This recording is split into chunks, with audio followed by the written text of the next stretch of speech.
Cambridge English, IELTS 11, Tests 1 to 4. Published by Cambridge University Press and Cambridge English Language Assessment 2016. This recording is copyright. CD 2. Test 3. You will hear a number of different recordings, and you will have to answer questions on what you hear. There will be time for you to read the instructions and questions, and you will have a chance to check your work. All the recordings will be played once only. The test is in 4 sections.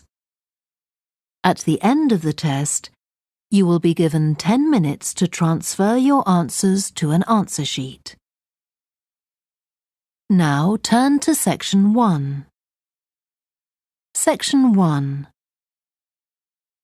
You will hear a woman telephoning a tourist office to ask about free activities. First, you have some time to look at questions 1 to 6.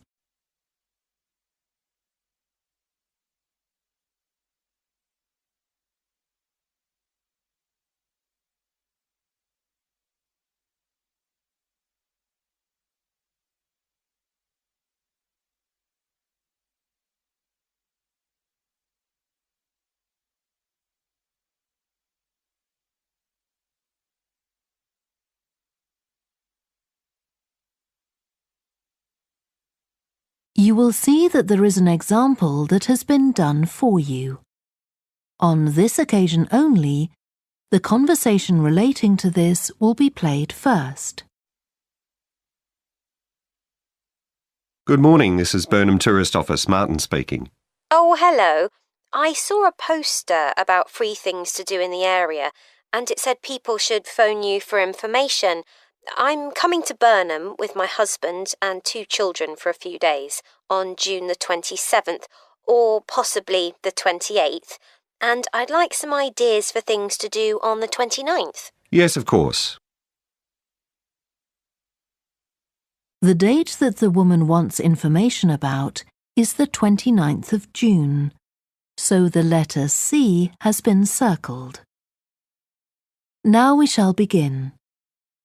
You should answer the questions as you listen because you will not hear the recording a second time.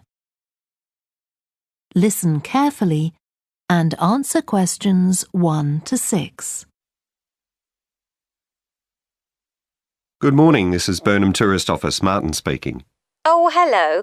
I saw a poster about free things to do in the area, and it said people should phone you for information. I'm coming to Burnham with my husband and 2 children for a few days on June the 27th, or possibly the 28th, and I'd like some ideas for things to do on the 29th. Yes, of course. OK. Then let's start with a couple of events especially for children. The art gallery is holding an event called Family Welcome that day, when there are activities and trails to use throughout the gallery. That sounds interesting. What time does it start? The gallery opens at 10 and the Family Welcome event runs from 10:30 until 2 o'clock. The gallery stays open until 5, and several times during the day they're going to show a short film that the gallery has produced. It demonstrates how ceramics are made, and there'll be equipment and materials for children to have a go themselves. Last time they ran the event there was a film about painting, which went down very well with the children, and they're now working on one about sculpture. I like the sound of that. And what other events happen in Burnham? Well, do you all enjoy listening to music? Oh, yes. Well, there are several free concerts taking place at different times, 1 or 2 in the morning, the majority at lunchtime and a couple in the evening, and they range from pop music to Latin American. The Latin American could be fun. What time is that? It's being repeated several times in different places. They're performing in the Central Library at 1 o'clock, then at 4 it's in the City Museum, and in the evening at 7:30 there's a longer concert in the theatre. Right. I'll suggest that to the rest of the family. Something else you might be interested in is the boat race along the river. Oh, yes. Do tell me about that. The race starts at Offord Marina to the north of Burnham and goes as far as Summer Pool. The best place to watch it from is Charlesworth Bridge, though that does get rather crowded. And who's taking part? Well, local boat clubs, but the standard is very high. One of them came first in the West of England Regional Championship in May this year. It was the first time a team from Burnham has won. It means that next year they'll be representing the region in the National Championship. Before you hear the rest of the conversation, you have some time to look at questions 7 to 10.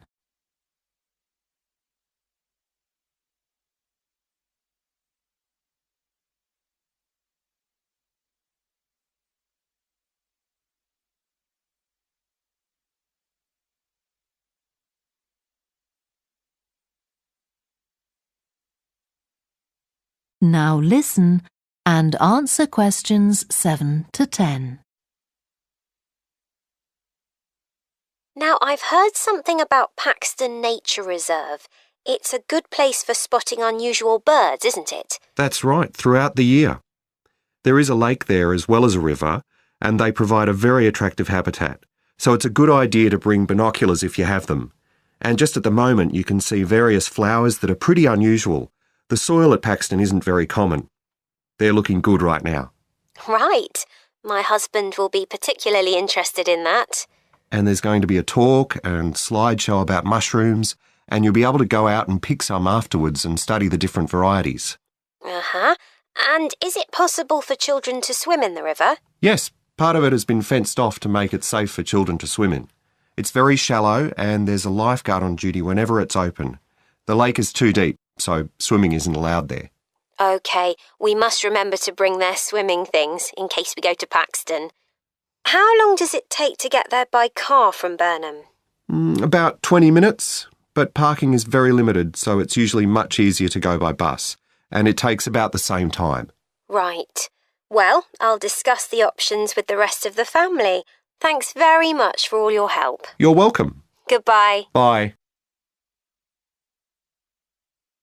That is the end of section 1. You now have half a minute to check your answers.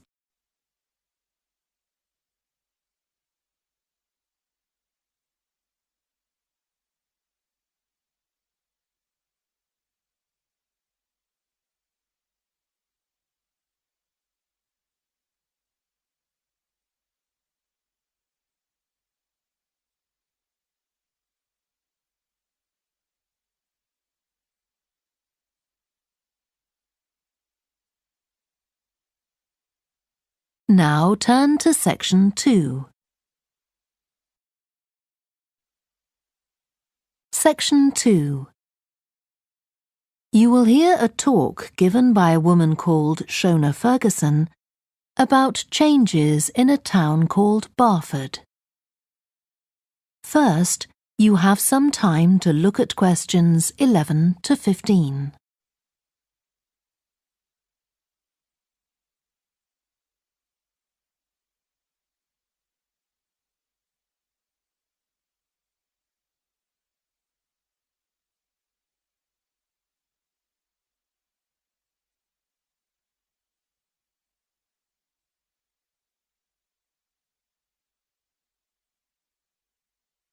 Now listen carefully and answer questions 11 to 15.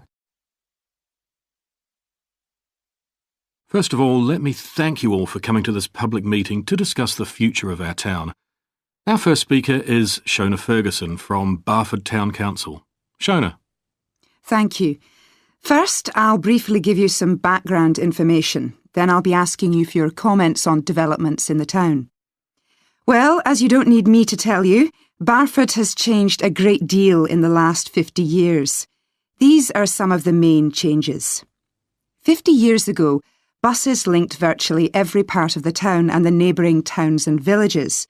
Most people used them frequently, but not now, because the bus companies concentrate on just the routes that attract most passengers. So parts of the town are no longer served by buses. Even replacing old, uncomfortable buses with smart new ones has had little impact on passenger numbers. It's sometimes said that bus fares are too high, but in relation to average incomes, fares are not much higher than they were 50 years ago. Changes in the road network are affecting the town. The centre was recently closed to traffic on a trial basis, making it much safer for pedestrians. The impact of this is being measured. The new cycle paths separating bikes from cars in most main roads are being used far more than was expected, reducing traffic and improving air quality. And although the council's attempts to have a bypass constructed have failed, we haven't given up hope of persuading the government to change its mind. Shopping in the town centre has changed over the years. Many of us can remember when the town was crowded with people going shopping. Numbers have been falling for several years, despite efforts to attract shoppers, for instance by opening new car parks. Some people combine shopping with visits to the town's restaurants and cafes. Most shops are small, independent stores, which is good, but many people prefer to use supermarkets and department stores in nearby large towns, as there are so few well-known chain stores here. Turning now to medical facilities.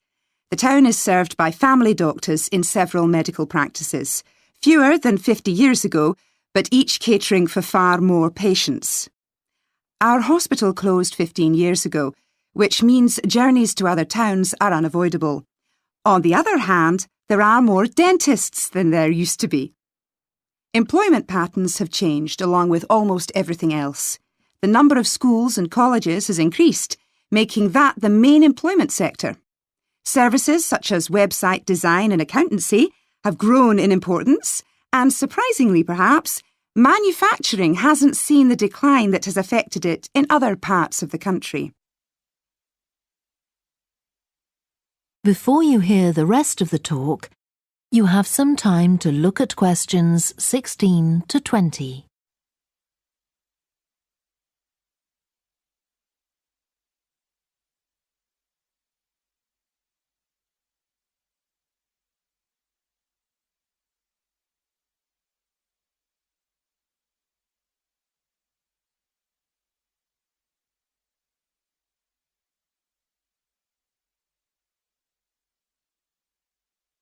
Now listen and answer questions 16 to 20. Now I'll very quickly outline current plans for some of the town's facilities, before asking for your comments. As you'll know if you regularly use the car park at the railway station, it's usually full. The railway company applied for permission to replace it with a multi-storey car park, but that was refused. Instead, the company has bought some adjoining land, and this will be used to increase the number of parking spaces. The Grand, the old cinema in the High Street, will close at the end of the year and reopen on a different site. You've probably seen the building under construction. The plan is to have 3 screens with fewer seats rather than just the one large auditorium in the old cinema. I expect many of you shop in the indoor market. It's become more and more shabby looking, and because of fears about safety, it was threatened with demolition. The good news is that it will close for 6 weeks to be made safe and redecorated, and the improved building will open in July. Lots of people use the library, including school and college students who go there to study. The council has managed to secure funding to keep the library open later into the evening, twice a week. We would like to enlarge the building in the not-too-distant future, but this is by no means definite. There's no limit on access to the nature reserve on the edge of town, and this will continue to be the case. What will change, though, is that the council will no longer be in charge of the area. Instead, it will become the responsibility of a national body that administers most nature reserves in the country. OK, now let me ask you if you have... That is the end of section 2. You now have half a minute to check your answers.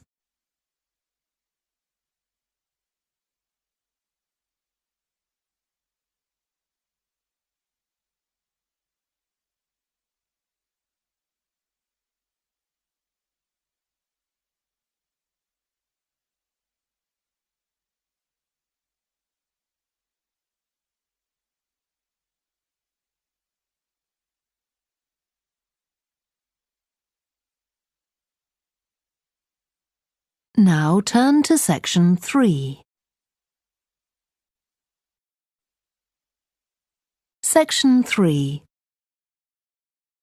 You will hear two students called Helen and Jeremy, who are studying creative writing, discussing a project for their course which involves writing and illustrating stories for children. First, you have some time to look at questions 21 to 26.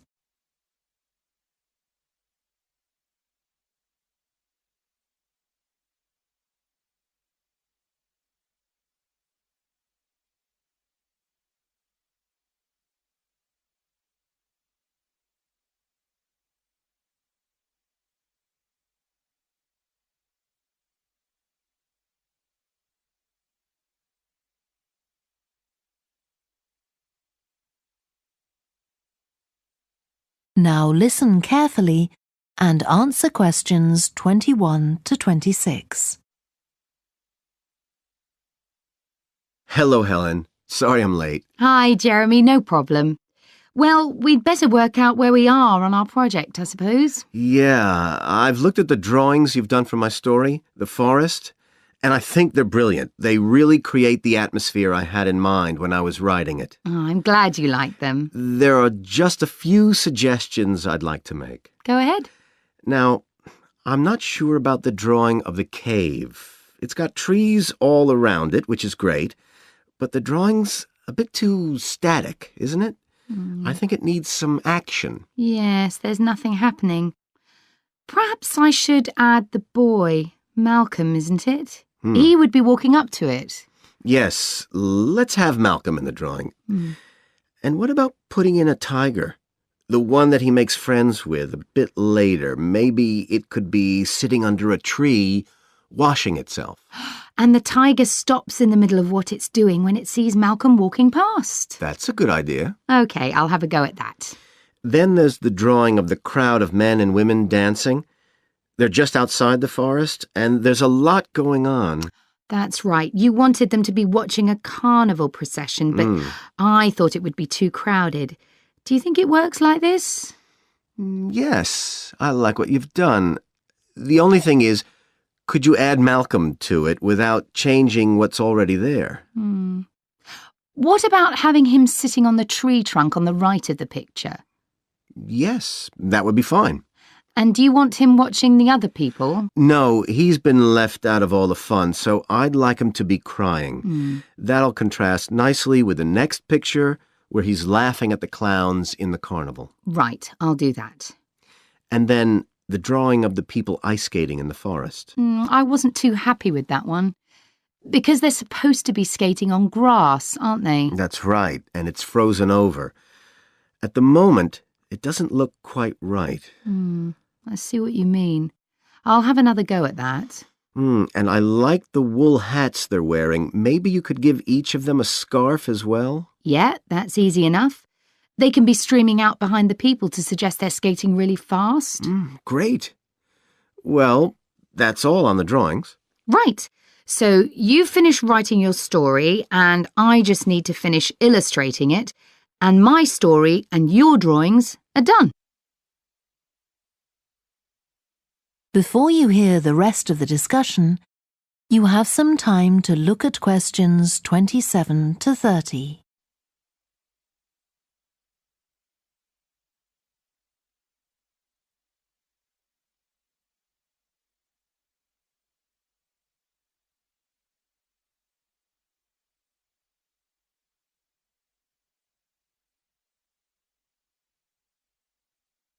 Now listen and answer questions 27 to 30. So the next thing is to decide what exactly we need to write about in the report that goes with the stories and how we're going to divide the work. Right, Helen. What do you think about including a section on how we planned the project as a whole, Jeremy? That's probably quite important. Yeah, well, you've had most of the good ideas so far.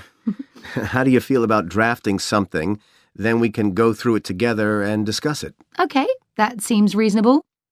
And I could include something on how we came up with the ideas for our two stories, couldn't I? Well, I've started writing something about that, so why don't you do the same and we can include the two things? Right. So what about our interpretation of the stories? Do we need to write about what we think they show, like the value of helping other people or that sort of thing? That's going to come up later, isn't it?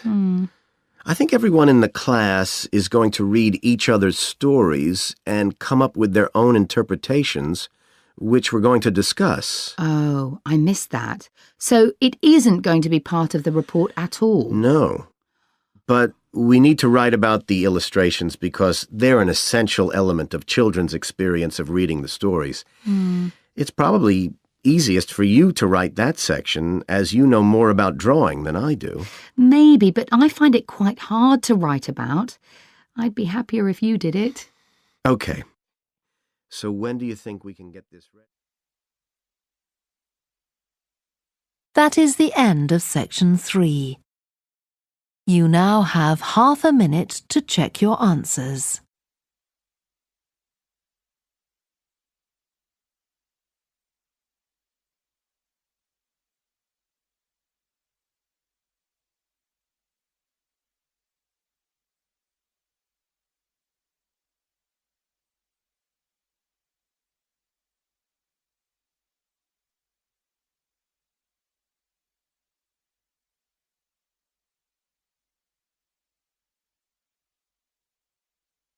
Now turn to section 4.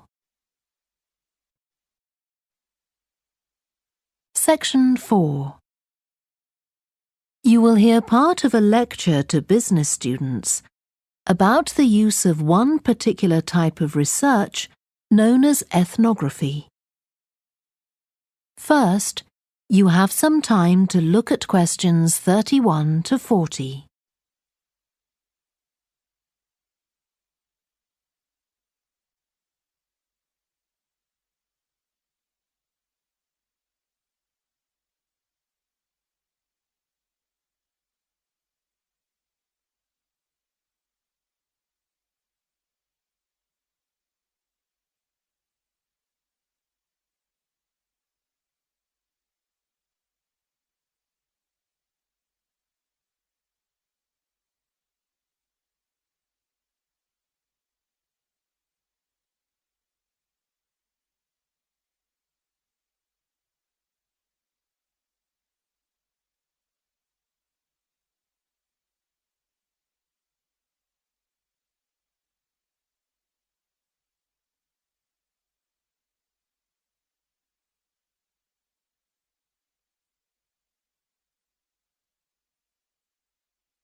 Now listen carefully and answer questions 31 to 40.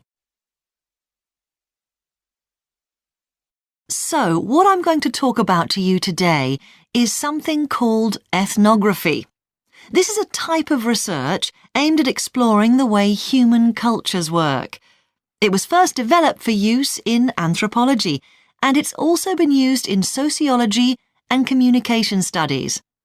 So, what's it got to do with business, you may ask? Well, businesses are finding that ethnography can offer them deeper insight into the possible needs of customers, either present or future, as well as providing valuable information about their attitudes towards existing products. And ethnography can also help companies to design new products or services that customers really want. Let's look at some examples of how ethnographic research works in business. One team of researchers did a project for a company manufacturing kitchen equipment. They watched how cooks used measuring cups to measure out things like sugar and flour. They saw that the cooks had to check and recheck the contents because although the measuring cups had numbers inside them, the cooks couldn't see these easily. So a new design of cup was developed to overcome this problem, and it was a top seller. Another team of ethnographic researchers looked at how cell phones were used in Uganda, in Africa. They found that people who didn't have their own phones could pay to use the phones of local entrepreneurs.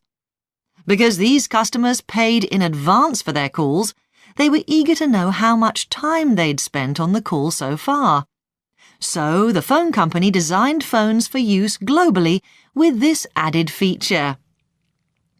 Ethnographic research has also been carried out in computer companies. In one company, IT systems administrators were observed for several weeks. It was found that a large amount of their work involved communicating with colleagues in order to solve problems, but that they didn't have a standard way of exchanging information from spreadsheets and so on. So, the team came up with an idea for software that would help them to do this.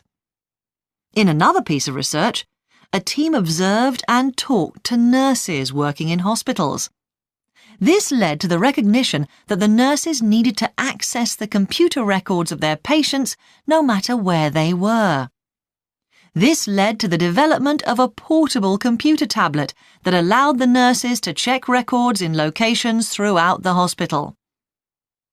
Occasionally, research can be done even in environments where the researchers can't be present.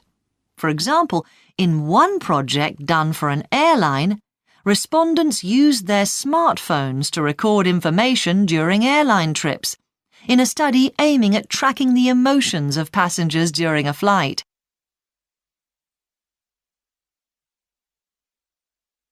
So, what makes studies like these different from ordinary research?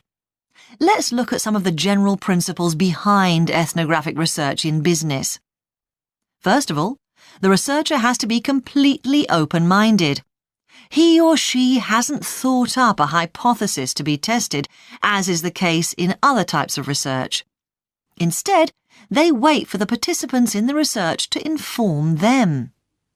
As far as choosing the participants themselves is concerned, that's not really all that different from ordinary research. The criteria according to which the participants are chosen may be something as simple as the age bracket they fall into, or the researchers may select them according to their income, or they might try to find a set of people who all use a particular product, for example. But it's absolutely crucial to recruit the right people as participants. As well as the criteria I've mentioned, they have to be comfortable talking about themselves and being watched as they go about their activities. Actually, most researchers say that people open up pretty easily, maybe because they're often in their own home or workplace. So, what makes this type of research special is that it's not just a matter of sending a questionnaire to the participants. Instead, the research is usually based on first-hand observation of what they are doing at the time. But that doesn't mean that the researcher never talks to the participants. However, unlike in traditional research, in this case, it's the participant rather than the researchers who decides what direction the interview will follow. This means that there's less likelihood of the researcher imposing his or her own ideas on the participant. But after they've said goodbye to their participants and got back to their office, the researcher's work isn't finished. Most researchers estimate that 70 to 80% of their time is spent not on the collecting of data, but on its analysis, looking at photos, listening to recordings and transcribing them, and so on. The researchers may end up with hundreds of pages of notes. And to determine what's significant, they don't focus on the sensational things or the unusual things. Instead, they try to identify a pattern of some sort in all this data and to discern the meaning behind it. This can result in some compelling insights that can, in turn, feed back to the whole design process. That is the end of section 4. You now have half a minute to check your answers.